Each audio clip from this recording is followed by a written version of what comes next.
Hi hello ಎಲ್ರಿಗೂ ನಮಸ್ಕಾರ. Welcome back to ಹನ್ವಿಕಾ ಪ್ರಪಂಚ.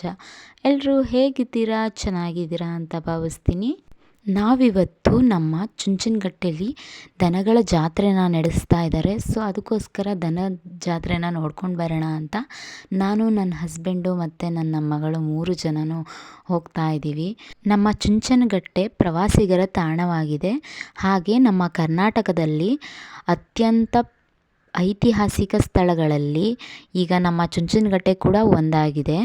ಸೊ ಎಲ್ಲ ತುಂಬ ಪ್ರವಾಸಿಗರು ಬರ್ತಾರೆ. ಬೇರೆ ಬೇರೆ ಸ್ಟೇಟಿಂದ, ಔಟ್ ಆಫ್ ಸ್ಟೇಟಿಂದೆಲ್ಲ ಬರ್ತಾರೆ. ತುಂಬ ಜನ ಬರ್ತಾರೆ ನೋಡೋದಕ್ಕೆ. ದನಿನ ಜಾತ್ರೆ ಅಂತ ಅಂದ್ರಂತೂ ಕೇಳಿದ್ರಂತೂ ತುಂಬ ಸ್ಟೇಟ್ಗಳಿಂದ ಜನಗಳು ಬಂದು ನೋಡ್ತಾರೆ. ಈಗ ನೀವು ನೋಡ್ತಾ ಇರ್ಬೋದು, ನೋಡಿ ನಾನು ಒಂದು ವೀಡಿಯೋ ಮಾಡ್ತಾಯಿದ್ದೀನಿ. ಹಸುಗಳು ಅಂದರೆ ದನಗಳನ್ನ ಎಷ್ಟು ದನಗಳಿದ್ದಾವೆ ಅಂದರೆ ಲೆಕ್ಕನೇ ಹಾಕೋಕ್ಕಾಗಲ್ಲ. ಅಷ್ಟೊಂದು ದನಗಳನ್ನ ತಂದು ಕಟ್ಟಾಕಿದ್ದಾರೆ.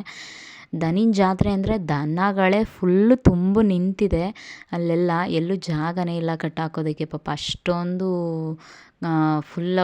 ಫುಲ್ಲಾಗೋಗೈತೆ ಈ ಸರಿ. ಸೊ ನಮಗಂತೂ ನೋಡಿ ತುಂಬ ಇದಾಗೋಯಿತು. ಅದಕ್ಕೆ ಸುಸ್ತಾಯಿತು ಅಂತ ಒಂದು ಹಾಗೆ ಕಬ್ಬಿನ ಜ್ಯೂಸ್ ಕುಡ್ಕೊಂಡು ನನ್ನ ಮಗಳಿಗೊಂದು ಐಸ್ ಕ್ರೀಮ್ ತೊಗೊಟ್ಟೆ. ಅವಳು ತಿಂತಾ ಕೂತಿದ್ಲು, ದನಗಳೆಲ್ಲ ಹೋಗ್ತಾ ಬರ್ತಾ ಇರೋದನ್ನ ನೋಡ್ತಾ. ಇದು ನೋಡಿ ಎಷ್ಟು ಚೆನ್ನಾಗೈತೆ ಜೋಡಿ. ಇದು ಬನ್ನೂರು ಕುರಿ ಅಂತೆ. ಹೇಗಿದೆ ನೋಡಿ. ನಾನು ಕೇಳಿದೆ ಬಟ್ ನೋಡಿರಲಿಲ್ಲ. ಇದೇ ಫಸ್ಟ್ ಟೈಮ್ ನೋಡ್ತಾ ಇರೋದು. ಸೊ ಜಾತ್ರೆ ಅಂದ್ರೇ ಒಂಥರ ಚೆಂದ. ನಮಗೆ ಹೆಣ್ಮಕ್ಳಿಗಂತೂ ಅಲ್ಲಿ ಏನೇನಾದರೂ ತೊಗೋಬೇಕು ಅಂತ ಆಸೆ ಇರುತ್ತೆ. ಸೊ ಆದರೆ ನಾನು ದನಿನ ಜಾತ್ರೆ ನೋಡ್ಕೊಂಡು ಅಷ್ಟೇ ವಾಪಸ್ ಬಂದೆ. ಶ್ರೀರಾಮನ ದೇವಸ್ಥಾನಕ್ಕೆ ಹೋಗೋಕ್ಕಾಗಲಿಲ್ಲ.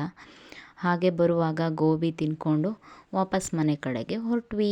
ಇನ್ನು ಯಾರೆಲ್ಲ ನನ್ನ ಚಾನಲ್ನ ಸಬ್ಸ್ಕ್ರೈಬ್ ಮಾಡದೆ ನೋಡ್ತಾ ಇದ್ದೀರಾ, ಸೊ ಪ್ಲೀಸ್ ಸಬ್ಸ್ಕ್ರೈಬ್ ಮಾಡಿ, ಲೈಕ್ ಮಾಡಿ, ಶೇರ್ ಮಾಡಿ, ಕಮೆಂಟ್ ಮಾಡೋದನ್ನು ಮರಿಬೇಡಿ. ಇಲ್ಲಿಗೆ ನನ್ನ ವ್ಲಾಗ್ನ ಮುಗಿಸ್ತಾ ಇದ್ದೀನಿ. ಮತ್ತು ನೆಕ್ಸ್ಟ್ ವ್ಲಾಗಲ್ಲಿ ಸಿಗ್ತೀನಿ. ಓಕೆ ಫ್ರೆಂಡ್ಸ್, ಬಾಯ್.